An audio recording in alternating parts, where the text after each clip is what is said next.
આત્મનિર્ભર ભારતનું સૂત્ર કોરોના કાળ દરમિયાન આપવામાં આવ્યું, બરાબર? એ પછી 5 બજેટ આવ્યા, 5 ભારત સરકાર.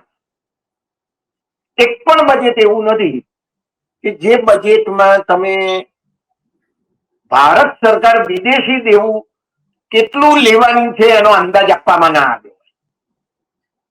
એક પણ બજેટમાં. તો સરકાર શું કરવા વિદેશી દેવું લે છે?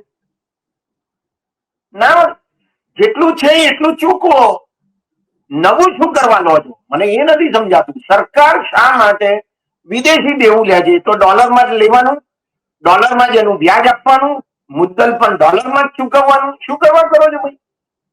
એટલે આત્મનિર્ભર કોણે થવાનું? સરકારે થવાનું કે નહીં? માત્ર લોકોને જ કહેવાનું કે તમે આત્મનિર્ભર થાવ. અને કોને કહેવાનું? આ તમે એક વસ્તુ એ પણ સમજવા જેવી છે કે આખા ગુજરાતમાં, આખા દેશમાં આ પેટ્રોલની વપરાશ કોણ કરે? કેટલા પરિવારો પાસે આ વાહનો છે? આ બહુ અગત્યનો મુદ્દો છે. 2011 ની જે વસ્તી ગણતરી થઈ એ પછી વસ્તી ગણતરી થઈ નથી, હજુ હવે થવાની છે. એટલે તમને ખબર પડશે કે ખરેખર કેટલા પરિવારો પાસે આ વાહનો છે. કેટલાય પરિવારો એવા છે કે જેમની પાસે આ વાહનો છે જ નહીં.